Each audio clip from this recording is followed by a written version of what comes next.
We are very excited, and we're going to talk about something different. We're actually going to talk about something that many people assumingly come to speak to you about.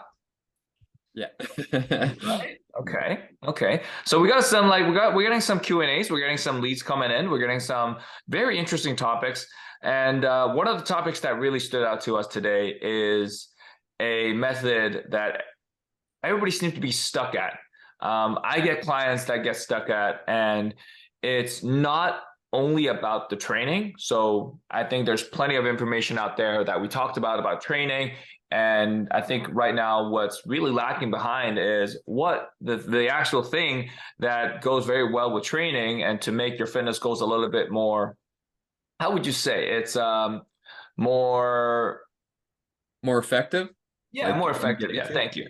Is the nutrition part of it, right? Yeah, Okay. So 100%. some of you may or may not know there are stages on your trainings, as we've talked about from the past, and apparently there's also stages on your nutrition goals. Okay, so this what is this called? What is this called? So this would be kind of like periodizing your nutrition, just like you would kind of periodize your training with different training blocks, strength, hypertrophy, all that kind of stuff. You want to have some sort of periodization for your nutrition. Do you want me to just kind of go into those different training phases or different nutrition phases? Yeah, yeah. Why don't you share? Why don't you share? Like what would those be? Yeah, so the main ones you guys have probably heard of a lot of these different phases, but the first one is going to be what is known as like a lean gaining phase. So this is a period of time where you're trying to maximize how much muscle growth you can accumulate while minimizing the amount of fat mass that's coming on. So with especially in natural individuals to gain muscle, typically you are going to be gaining a tiny bit of fat as well, especially as you get more advanced into your more advanced stages of lifting. So gaining about 1 to 3 pounds per month of total body weight is going to be more of that kind of lean gaining phase. For your fat loss phase, this is going to be a period of time where you're really emphasizing losing excess body fat. So if you're in a lean gaining phase for a large portion of time, you are going to start to add some body fat on. So adding in some fat loss phases here and there to reduce that body fat. It can be a lot of people do it to get a little bit leaner for the summer. Some people are going to be doing it to step on the stage. There's a lot of different, there's an approach called a mini cut, or a mini cut, where you can do it more aggressively for a shorter period of time and lose more body fat, or else you can do a general fat loss phase, which is going to be about 3 to 4 months, where you're losing at a little bit more of a gradual rate. It's going to depend on different factors. If you're at a higher body fat percentage, you are going to be able to lose at a higher rate just because your hormones are in a good spot. But if you are at like a lower body fat percentage, typically you don't want to be too aggressive with it, or else you're going to be at a higher risk of losing muscle mass. The third thing I wanted to talk about in terms of a nutrition phase is going to be body recomposition phase. This one is really good for people that are like just getting into the gym, or if they've um, got out of the gym for like a couple months due to injury or just falling off track. This can be a really good phase where we're essentially eating at like a maintenance calorie intake. So the amount of calories to stay at the exact same weight, but the protein is going to be a little bit higher than probably what you've been having in the past. And you are able to build muscle and lose fat at the same time. So this is typically more for like newer individuals or individuals that their metabolism may not be at the greatest spots. So you're trying to get those calories a bit higher up. There's other phases that are kind of incorporated in like fat loss phases or in lean gaining phases known as like maintenance periods. So this is essentially just a period of time where you're just bringing your calories to maintenance as well, where you're just strictly focused on maintaining your current composition and just focusing on if you're in a fat loss phase, typically over time, you're going to get what is known as like diet fatigue. So your hunger levels are going to get a little bit higher, your energy levels are going to get a little bit lower, maybe a bit more irritable, bit more food focus and stuff like that. Sometimes with some individuals, the adherence may start to dip off. So during this time frame, it's good to take yourself out of a calorie deficit, eat at maintenance calories, replenish some muscle glycogen stores, get your energy levels back up, just help with that overall just kind of mental fatigue that comes along with dieting. So that's what this kind of maintenance period would be.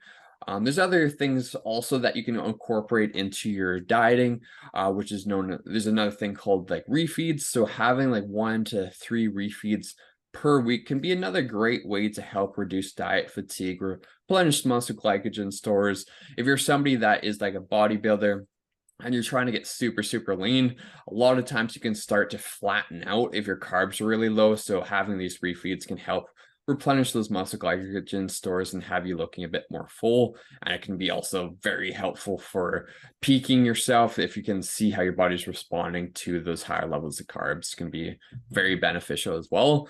So those are the kind of main 5 different kind of phases that and tools that you can use in your dieting. Yeah, 5, that's quite a lot. And now you guys know that there's many, many different ways of, achieving these.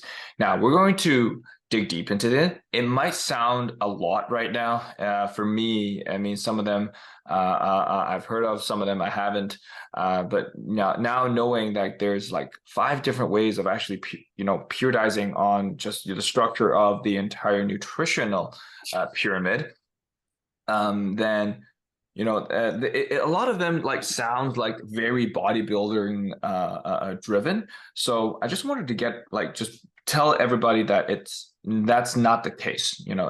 If we are training in a structured program or a structured development on how you would be training throughout the fiscal year, I do think that it will reflect on the same thing, even for your eating.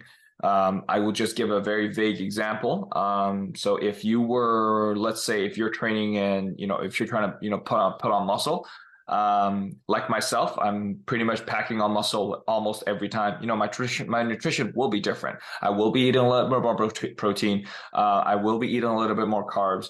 And when I'm dieting down, I probably maintain the protein, up there, and then just start cutting down, the rest of the other shit. So I think that's, a very, very, very simple way to put it, but I think we really have to put it in practical use. Let's say for somebody like me, right now, I'm on the fairly skinny side. Let's say I haven't been training at all, or I'm like just this skinny fat dude, which I used to be. Honestly, I used to be just a skinny fat dude, more the skinny than the fat. But then the skinny fat person, laying about 15 body fat percent at 10-15% body fat percent. What would you recommend if somebody like that came to you? Let's say we set for training and now we're just strictly talking about the eating. Yeah, so for somebody that is at like a 10 to 15% body fat and they're really wanting to put on that muscle mass, you're definitely going to want to go directly into like a lean gaining phase. So you're going to want to increase your calories from your like maintenance. So again, that maintenance calorie intake is the amount of calories to kind of keep you at that exact same weight. So just increasing that like 250 to 300 calories is probably going to have you gaining about half a pound-ish per week, which is probably going to be a good level. If you are like super brand new to working out, you can probably be a bit more aggressive with it, as you're going to be able to be in an opportunity to gain like a lot of newbie gains essentially. So being in a higher calorie surplus can definitely be potential for your first couple of months of strength training. Over time, we do want to kind of decrease that surplus just so you're not accumulating too much body fat.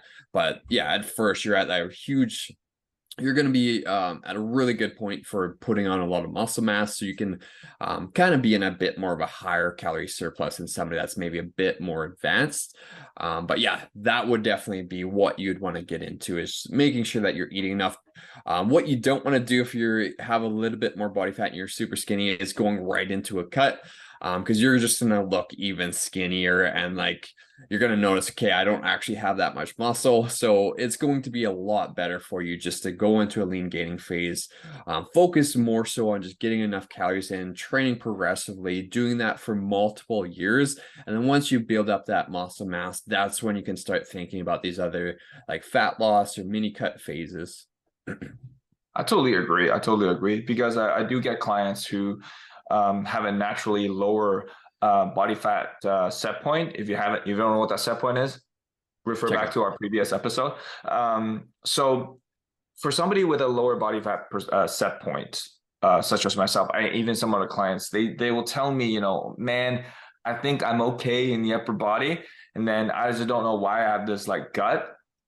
And they just want to jump into, as you said, a fat loss phase just to get rid of it so they can see their abs and then they're happy. But then again, I really agree in what you said is, it's not, they don't really have enough muscle in order for them to, go into that lean. So leanness. And then I think it's definitely better for them to actually start gaining. And then people actually really have a difficult time wrapping their head around it. See, like, dude, man, I'm skinny fat, I have a belly, and you still want me to go on a surplus. So also, I think a really good thing I wanted to point out is, trying to like find your maintenance first. So this is something that, you yourself and your coach will probably have to like work together and like finding it. Everybody's going to be a little bit different. But I think it's a little bit more straightforward for, like skinny guys, for them to, get so quote unquote, recomp and then just, gain a little bit more muscle mass. So that's pretty straightforward. So if somebody with let's say a higher body fat percentage, some men or women, sometimes even more, since women's body fat percentage naturally is maybe slightly higher set point, what would you do for them? What would you recommend for that? Yeah, so typically for them, again, they're at a point where they're going to be able to gain muscle quite quickly and lose body fat at the same time since they are more kind of new to this. So typically with them, I would put them in a maintenance phase or a recomp phase for a month or so, and then after that, put them into a calorie deficit. Because yeah, again, like with them, it's nice just to put them at maintenance because they're still consuming a lot of calories, not feeling hungry. They're able to see good changes to their overall physique. And then from there, because they're gonna likely to get to a healthier body fat range, they're gonna need to reduce more body fat. So that's where you want to kind of go into that fat loss phase. And then with that fat loss phase, for most individuals, you're going to be wanting to lose about 1% of your total body weight per week. So that's going to look like reducing your calories by 500 to 1,000 calories each day to put yourself into that calorie deficit. Depending on individuals' metabolism is a huge portion of this too. Because if you're like, I find a lot of people come to me going through all these yo-yo diets or just constantly way under eating, not doing any exercise. And then these kind of individuals, that's where it's like, yeah, putting them in a calorie deficit is not going to work well because their maintenance calories is so freaking low. So for these individuals, it's going to be better to put them at maintenance and then start to slowly add calories over time. As this is a great way. They also call this like the reverse diet, but it's a great way just to increase their metabolism. And by doing it nice and slow, this tends to not scare these individuals as much to increase their calories. If you try to reduce their or increase their calories too quickly, I find a lot of people tend to get a little bit scared about it. So doing that reverse diet approach typically works a little bit better, even if they're, say, eating at like 1,200 calories when they first come to you. Some people are so scared to jump their calories directly up to 17. So if you can just creep it up over time, this tends to work quite well from a comfortability standpoint. But yeah. Have you met an individual is actually sitting at a higher body fat percentage, but then their actual maintenance calories is, let's say, 1,500, and then they already began eating at the maybe 900 or 1,000 calorie deficit, well, quote unquote deficit, but it's Yeah. just potentially it might be they probably just started like maybe a week before they reached out, and then what would you do for them then?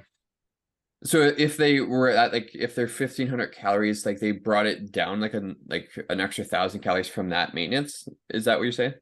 Yes. No, it's more like we kind of figure it out because this individual is partly just sanitary. So she did like he or she doesn't really burn that much in a day, and they just began training. They just began lifting weights. They probably haven't even got the form right yet. Now, from a nutritional standpoint, let's say we're just making an example. They have a about 16 to 15 to 16 100 calorie as maintenance. What would your first step be I would besides definitely, fixing their training? yeah, definitely getting them training, getting them a little bit more active. Eating about maintenance would be a good place just to start, have their protein intake higher than they probably have currently. And just get them used to eating that way. Because just by simply increasing your protein intake, because so many people are deficient in protein, that's going to help with your body composition already. So for individuals like that, I try to get them to get more comfortable with eating more food, and just think about like the energy that you're getting, think about the performance in the gym, because the more you're going to have to perform better in the gym, the better you're going to be at building muscle. And the more muscle mass you have, the higher your metabolism is going to be, the more you're going to be able to eat. So for people like that, it's almost always going to be better to kind of slowly increase their calories up over time, just to get their metabolism into a really good spot so that in the future you can go through these fat loss phases. But yeah, if your maintenance calories is at 1,500 and you're trying to lose 2 pounds per week, you're gonna have to bring your calories down to 500 just to lose 2 pounds per week. So that's just not, you're gonna get deficient in all of your micronutrients. You're gonna feel like complete shit eating that much, and you're gonna have some health problems eating that much. So yeah, you definitely want to make sure that the metabolism is at a really good spot before we start going into these like serious like fat loss phases. Yeah, I totally agree. That's definitely the way to go. So we don't want, people to, get the wrong idea. Yes, you are in a higher body fat percentage, but it doesn't mean that you have to quickly jump into a a fat loss phase. So we want to identify, yourself. You want to identify yourself as you're not really doing a fat loss phase. You're more just eating to maintenance and changing the profile of your foods, of your food choices. Now, these are the definitions of what you're actually doing. So if you tell your friends, they might not know what you're talking about. But now moving forward, now let's say for somebody, we talk about maintenance a lot, like maintenance periods and things like that. You know what? Why don't we go a little bit? I think, yeah, why don't you go a little bit more deeper on Yeah, what maintenance actually means? Yeah, so maintenance again is essentially where you're burning off and consuming the exact same amount of calories. So your total body weight is going to be staying the exact same. That doesn't mean that you aren't going to be changing your composition, so your fat mass and your lean muscle tissue, because you can definitely change those two things while just eating at maintenance calories while having a bit more protein. So yeah, maintenance is going to be very beneficial, especially for new people or people that are going to be, if you've been dieting for a little while and you're getting these kind of symptoms of diet fatigue. So diet fatigue, again, like I mentioned, lower energy levels, higher hunger, maybe a little bit more irritability and stuff like that. That is what's going to cause that fatigue. So being at a period of maintenance is going to help you feel a bit more refreshed, and it's going to help you actually practice maintaining your weight, which is a really good thing to be able to do, because so many people when they're in a fat loss phase, they're like, oh, should I have to always eat this amount of calories to stay at this weight? When realistically, no, you can eat another 5 to 10 or 5 to 1,000 calories and still maintain that actual weight. So it's a really good way just to practice maintaining your weight as well. That's great. Yeah, that's absolutely awesome. Now, there's also one thing that we hear a lot. We hear a lot, and I do believe it came from bodybuilders. Something that you did mention earlier is called refeeds. And I think these refeeds are very misinterpreted. So I think it's best for us to just clear there on what actually refeeds are. Now, I'm just going to give you guys a definition of what refeeds is out there in the society right now. The majority of people take refeeds, I would say very wrongly. It's just they will just go out and they will just overfeed and they will eat whatever they would like. Just live like like how they used to, or how would their friends would live. So they'll just go out and I don't want to say binge. So they will just overfeed with a lot of different foods that their body is not used to eating for that extended period of time. So what exactly would refeeds be? Yeah, so with refeeds, again, it's at maintenance, but instead of just, yeah, eating whatever, like a lot of people call it like cheat meals too, where they're like, oh, I'm just gonna eat whatever I want for this Yeah. meal. And a lot of times they overdo it. But yeah, so refeeds, essentially, you're pretty well keeping your protein the exact same, sometimes even slightly lower. And then you're going to be raising up your carbs and fats slightly up sometimes too. Some people do them a little bit different and lower the fat. I like to increase the fat a little bit and increase the carbs. And again, this is going to help with the muscle glycogen replenishment. It's going to help with triglyceride replenishment and stuff in the muscles too. But yeah, this period of time is just meant to help replenish everything's, help you feel just a little bit more normal. I do find it helps with the sensation of restriction too, because you're able to fit in some things that maybe you can't really fit in on your low days. So that's for me personally, being in prep right now, every time I have a refeed, I just feel a little bit more relieved because I'm like, okay, now I can actually fit these things in. And like, I'm not feeling so stressed out. Like this specific food item is a bit more calorie dense and not as like satisfying or like in terms of fullness. Um, I can kind of fit that in and it just gives a little bit more balance to my life. So I feel like that's a huge component to these too. Is just to give the reduce like overall stress and restriction when it comes to your diet. But again, we're not completely just saying fuck my diet. I'm just gonna go out, eat like a bunch of burgers, eat a shitload of fat, and just like have like a Rock's cheat meal where he's just having these massive things. Like that's not what we're trying to get at here. It's like a calculated period of time where you're just at maintenance. So again, like you'll have usually about 2 days where you're refeeding throughout the week, and the other days you're in a calorie deficit. So you're still in a weekly calorie deficit. It's just probably not going to be as much of a deficit if you have all 7 days at the deficit calories, right? So like for me right now, I'm in my deficit days, I'm at 2,700 calories. So I'm in probably about a 500 calorie deficit on those days, maybe slightly more, maybe slightly less.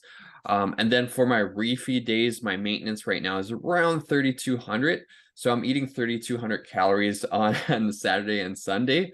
Yeah, it's a little high for like most individuals. Yeah, it depends. And that's the thing with our metabolism too. That's going to be dictating what the calories are going to be at the refeed and at the deficit.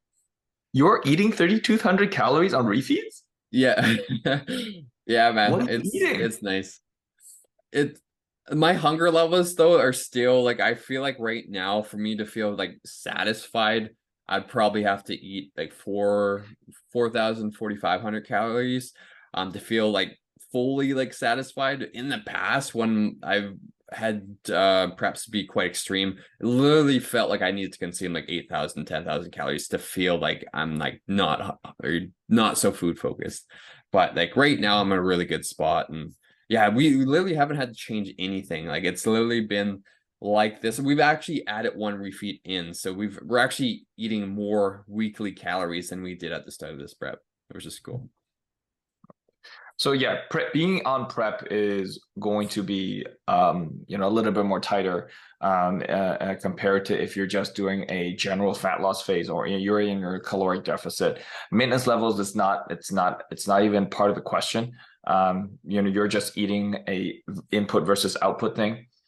But side question, nothing to do with it. I had to eat 3,200 calories or 3,300 calories Yeah, right now, every day. yeah. You And I struggle struggle. with that. Yeah.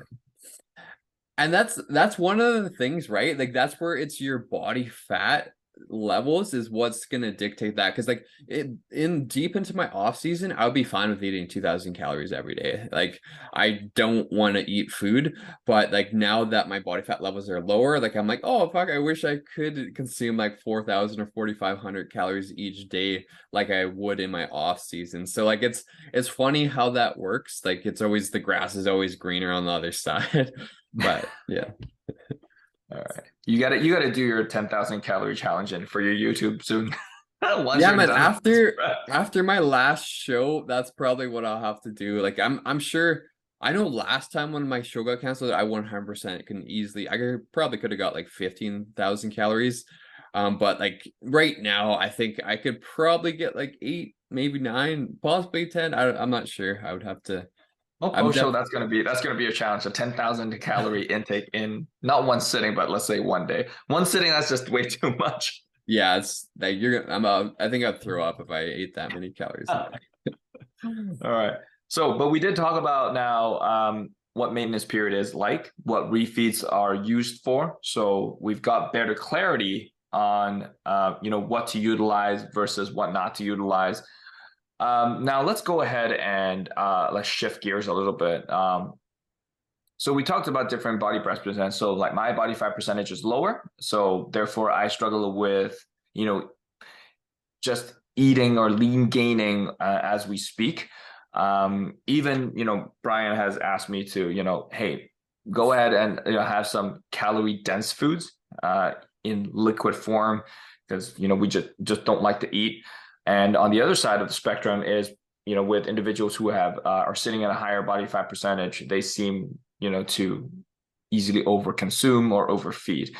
Now the question comes, so let's say if somebody is not working with a coach, somebody who's just working by themselves, like maybe they're starting or maybe they're kind of like halfway there, how do we measure how high your body fat, how high your body fat is, based on just initial meeting, or how they would identify it themselves besides Yeah, sleeping on the tinnitus scale.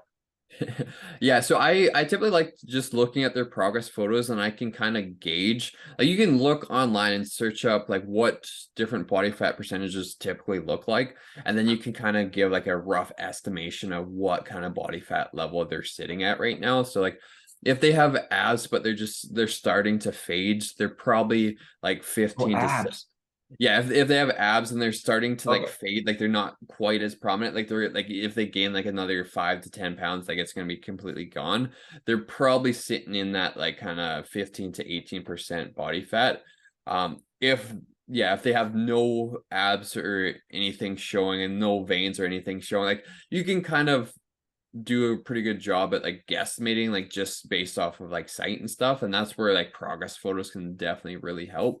You can do other measurements like DEXA scans, but that's requires a little bit of money to get that done. Like the bioelectrical impedance scales, they have so much error. Like I know the scales sometimes are getting better, but I don't like people overly stressing about them because you can literally just chug back a bunch of water, hop on it, and it's going to show you're leaner. So like there's so many different things that's taking into consideration when you are using those kind of scales. So for most people, I just go off of visuals. I'll look at like what their like scale says to and like look at their visuals and be like, yeah, that sounds about right. Or like sometimes I'm like, okay, that's definitely not right. So just going based off of that. But yeah, again, like if somebody is like quite on like the higher, like for most men to be at a healthy body fat level, that's going to look like between as low as like some people as 10%, as high as probably 20, maybe 25%, based on like their genetics too. Like some people are, like I said in the past podcast, are just genetically going to be a little bit higher for their body fat set point. Some people are genetically going to be lower. So finding that spot where you can function well, where your hunger levels aren't too extreme, and kind of playing in that space there. If you start going way too below it or way too above it, you're going to start falling into issues with like appetite and other hormones. So even with gaining phases, a lot of times I like giving people maintenance periods with that too, because when your hunger levels start to really get dipped down, I like to just have them at maintenance for a little time period to get their hunger to come back up. Or else sometimes I'll even give them an option. I'll be like, okay, like let's focus on 5 days or 5 days this week in a surplus, 2 of the days at maintenance, and like the days where you can't get that food in, okay, let's just get maintenance, and then the other days was focus on being in that surplus, and that way you're still in a surplus for that week. Yeah, it may not be as much of a surplus as like if you had all 7 days in a surplus, but that's going to be better than not being able to reach that calorie surplus. Do you have any other tools for our listeners on how to find their maintenance? Yeah, so there's so many calculators online. Like you can literally search up energy equation, or like how to like you can literally search that in Google and they'll come up with a bunch of different equations.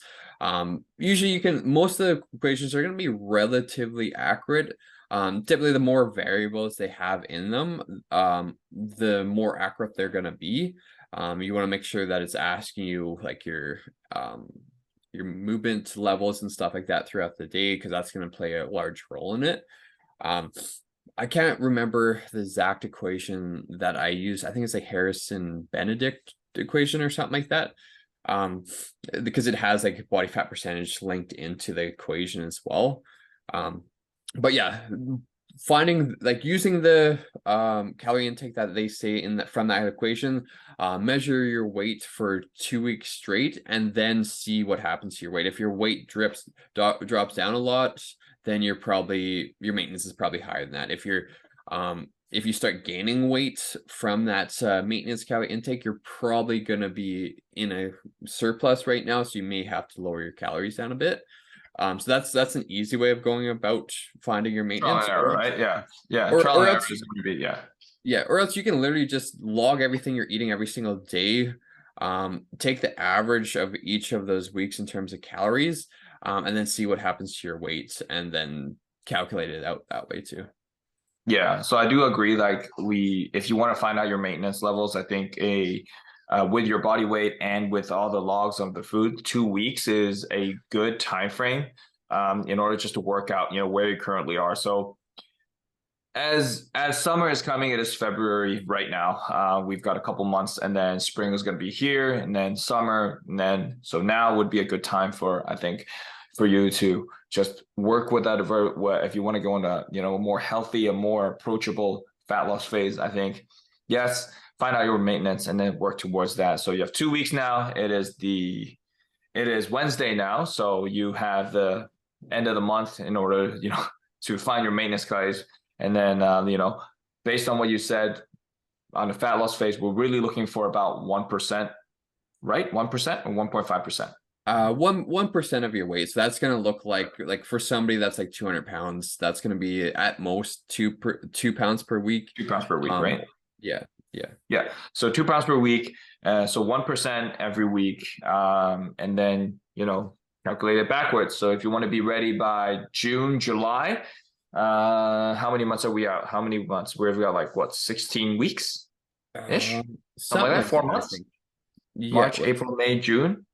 Yeah, 4 months. Yeah. So that's going to be roughly about I can't do it. About like 8 pounds, 8 pounds there. Now, there is something I do want to mention, just back into the fat loss phase. It is 1% per body weight, per body weight per week. But then the lighter you are, it is going to slow down a little bit. So it might not be 1%, it might be 0.8%. And then, you don't have as much to lose, when your body fat percentage or your body weight is actually lower, you don't have that much to lose. So it kind of does dial down a little bit. So just keep that in mind in the back of your head while you're doing this. And these are just general data we're just giving out. So don't quote us on this. 1% is like a very generalized idea, but usually it's about like 0.8 to 1%. Some people might do well, and I do know like a lot of like beginners, they actually even go up to like 1.5 to 1.8% per week. Just due to like the first few 2 weeks are more like just body retention, water retention, things like that, and they just lose all that excess glycogen in their body. And then it was like, oh great, this first month is great. I could do this, like, and then I'll probably reach my goal within like 8 weeks, and then it just starts slowing down, and then they just lose motivation. But that's another story. But that's going to be the parameter of where you are in the fat loss phase, and then you have all your data on maintenance, fat loss. You go down, you gain, you go up there. Very, very simple. We've given you all the a good, decent calorie surplus or deficits there. So I think you guys could pretty much said. Anything else you wanted to add? Yeah, and like in terms of making adjustments too, I would give it probably 3 to 4 weeks before you make adjustments, because you'll have some weeks where you might lose like 1 pound, 1 week where you lose like 0.4, but then the week after that you lose 1.5 again. So try not to make adjustments too quickly. I find that's a big error I've made personally in the past. And I find a lot of people tend to do that, and they dig themselves into the ground with the calories. So making sure that you're just taking your time and adding maybe another week or so before you make an adjustment to your protocol. Awesome. I think that's very, very well said. I think we did very well today. Okay. I think we covered a lot of ground. There's a lot for you guys to experiment with, and I think it's very, very practical. I hope you guys found value here. If you do like the episode that we did today, please leave us a rating on Spotify. It would really greatly appreciated. And go ahead and visit us on YouTube as well. Please like and subscribe to our channel for the most updated episodes that we release every week. Comment in the section below for the YouTube section if you have any questions or comments. We'll be more than happy to reply them. So that's all we got for you guys today. Thank you so much for tuning in. We'll see you guys next week. See you guys.